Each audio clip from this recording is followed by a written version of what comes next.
almost lunchtime. Well, it is lunchtime. It's 1 o'clock. I'm starving. Hi, it's Nell, and today's Ask Nell subject is all about planting succulent cuttings. And there were a couple questions on this topic that came from YouTube viewer Jill. She said, I wish the video had included you actually planting the cuttings. It was a video about how to take succulent cuttings or how to take sedum cuttings. And she said, do you stick the cuttings in the dirt? You mentioned you let them dry, which I call healing over, before planting for a few days. And I think she just wants that confirmed. So stick around for the answers. I'm going to plant some taller succulents first, and I'm going to show you how I do that. I have put a coffee filter over the drain holes because the succulent mix, which is the mix that's in here, is very light. Succulents need a very light mix to be planted in, so I don't want it to all just go out the holes. So what I've done is it's filled up, and I put some worm castings in there too, because that's the amendment that I love to use with succulents and almost everything I plant. This is my vining aloe, which is a crazy, very vigorous growing succulent, and all you need to do is just stick it right in here. That's it. Because the stems are so strong and so sturdy, you don't need to use a little tool to make a hole in here. You can just poke these right in. And these have been healing over or drying over for about a month now. And as you can see, there are no roots showing, but don't be concerned about that because they will root right in the pot in this nice light succulent mix. And you can turn them however you want to turn them, and I have stuck them so they go all the way down, otherwise they aren't going to stand up very well. And if you think they're going to fall over, you can take something like a stake. I'm just going to use chopsticks for this. I oftentimes use chopsticks, and you can just put it in there temporarily while the succulent roots, if it's going to be someplace windy or out in the elements where it could blow around a little bit. And that is simply all you do with a taller succulent. This is a crassula in the jade family. There's a little root showing there, so you would plant this the same way. You would just put it right in there, just in case I was making any kind of a mix here. And then here's an aeonium, which just fell over in the garden and broke. And again, there is no root showing here. There looks like there's a few gonna pop out of these nodes, but that doesn't concern me too much because they always root in the pot. And this one is gonna be a little bit harder to get in, so I'm gonna take this and kind of loosen it up in here even more, and then just stick it right in here. And you may not be able to see the top of this plant because I'm filming myself. But again, you can stick a stake in here if you need to. Now, this is not the most attractive planting in the world, but it'll just give you an idea of how to plant a taller succulent cutting. And if you need to, you might need to tie a piece of twine around here to hold it, depending, again, on how heavy the succulent cutting is and where it's going to be.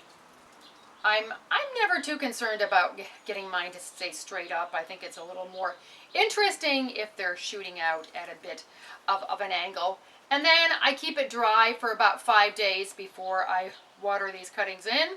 And when I do water them in, I just water them thoroughly, and I let the water go all the way through. And then I might need to top off with a little bit of mix on the top, because if it has settled down, then you're going to lose a little bit of it at the top. And now we're moving on to how to plant a hanging succulent. These are burro's tail sedum cuttings that I have had in my succulent cutting box for probably about 5 months now. So they look a little bit dried and a little bit pale. But these, because they have some weight to them, are just going to come right out of this pot. So this, because these stems are not as wrong, I would just get them down in there as far as I could before that foliage starts. And I'm just going to plant.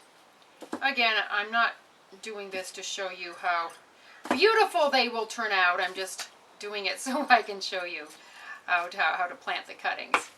And then you stick that in there in this same grow pot. And because they are heavy and they might pull out, I use these greening pins or floral pins to hold them in. If you watched the video on me replanting my three-headed ponytail palm, I planted these same Burrow's tail sedum type of cuttings in there, and I did the same thing because they are heavy and they will pull out. And then sometimes you might need to do a double pin. Here's the pin here. You might be able to use a bobby pin. I don't know. I've just always used these pins, which you can get at any floral supply place, or you can buy them online. They're either called greening pins or floral pins. And then that will hold these in place while they are rooting in. So this is how I do smaller, more, or I should say shorter, more upright cuttings. Same thing, the coffee filter over the drain hole to hold the light succulent mix in. You can use newspaper, a piece of paper, just anything to hold it in if you please. And I'm going to just put this, because it's new soil, I'm just going to put it right in here. And then one more handful. About at this point is when I put in some worm castings. Nice and rich worm castings. And they're beautiful for planting in containers. Nice slow, rich way to amend the soil. I mix it in a little bit and then I fill it all the way up. If I'm planting annuals or perennials, I'll fill it up to the bottom of the root ball, and then I'll put the plants in, and then I'll fill all around.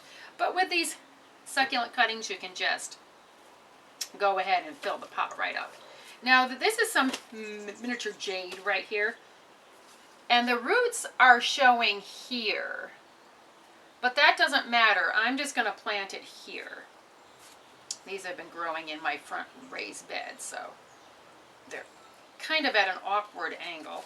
And then you just may need to put a stake right in there at an angle, and that's going to hold that up, and as it grows, it'll start to straighten up a little bit.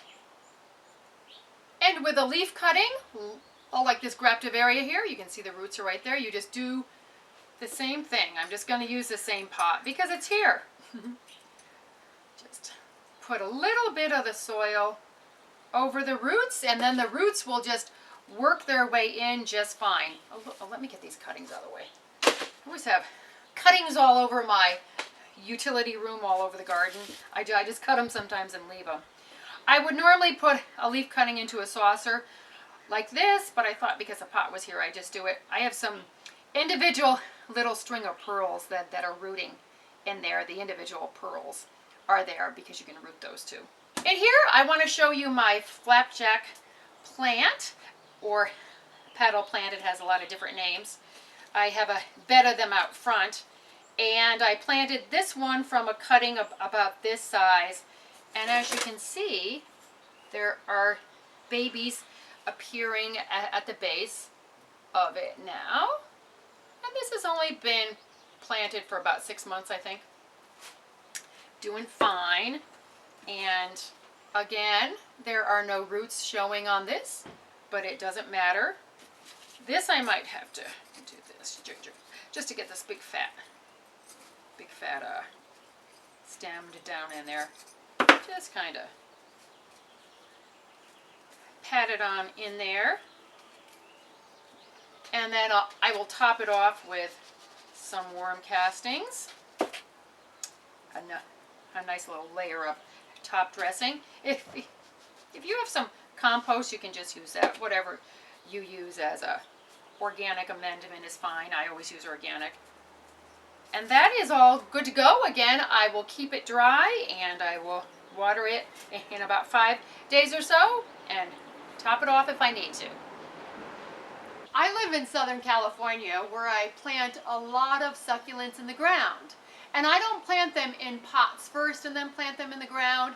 I just plant them directly into the soil.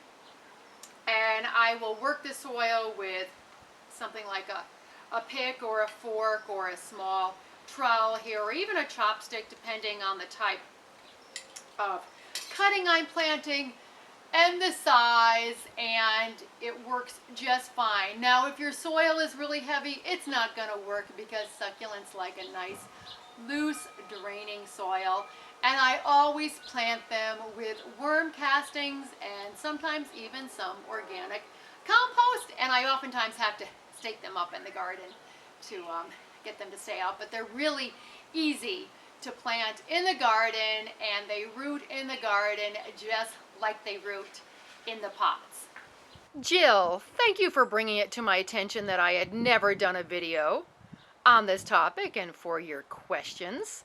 And if any of you else have a question for me, please leave it in the comments below, or you can leave it in the blog post that goes along with this video, or you can send it to info@joyousgarden.com. So I hope you have found this rather long Ask Nell segment to be helpful. I've planted many succulent cuttings and I've had great success with all of them, and I hope you do too. So please subscribe, because we have a lot more videos coming your way about gardening, gardens, plants, flowers, succulents, bromeliads, all kinds of things. I thank you so much for watching, as always. Now, get out in the garden and let's make the world a more beautiful place. Bye.